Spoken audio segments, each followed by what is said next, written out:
भगवान श्री कृष्ण कहते हैं कि इंसान चाहे कितना भी गोरा क्यों ना हो, लेकिन उसकी परछाई सर्वदा काली ही होगी।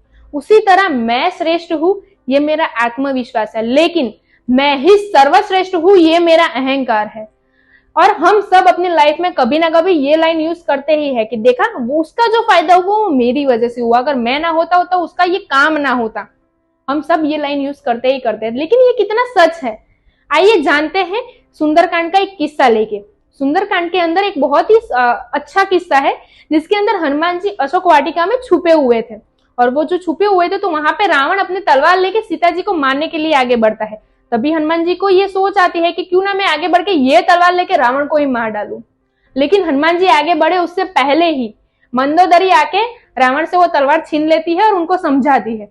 और यहाँ पे हनुमान जी को ये समझ में आता है कि अगर मैं आगे बढ़ गया होता तो मुझे ये भ्रम हो जाता कि अगर मैं ना होता तो सीता मैया को कौन बचाता। तो मतलब भगवान को जो काम जिससे करवाना है वो करवा के ही रहते हैं, हम तो सिर्फ निमित्त मात्र है।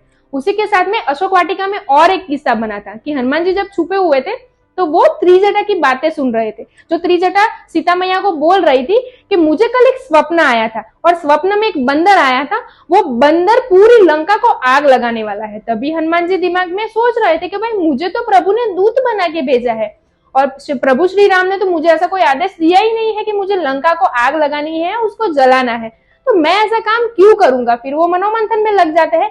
फिर वो सोचते हैं कि चलो जैसी प्रभु की इच्छा, प्रभु की मर्जी होगी वो काम होगा। उनके ऊपर वो छोड़ के वो लंका में प्रवेश करते हैं। और वो जैसे ही लंका में प्रवेश करते हैं तो वहां पे रावण के सैनिक आगे बढ़ के उनको मारने के लिए दौड़ते हैं।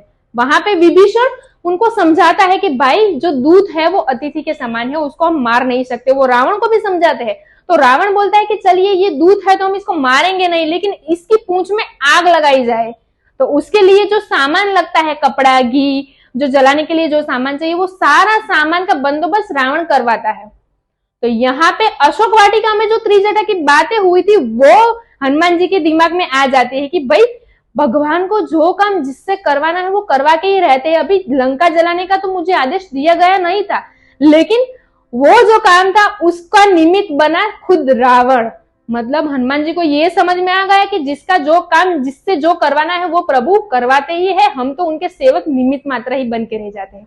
ये किस्सा सुन के मुझे भी ये क्लिक हुआ कि जो काम जब जब होना है वो होगा ही होगा, हम सिर्फ निमित्त बन के रह जाते हैं। फिर हमारे दिमाग में ये सोच भी आती है कि अगर हम सिर्फ निमित्त मात्र है और जो काम जब होना है तो हम कर्म करें ही क्यों।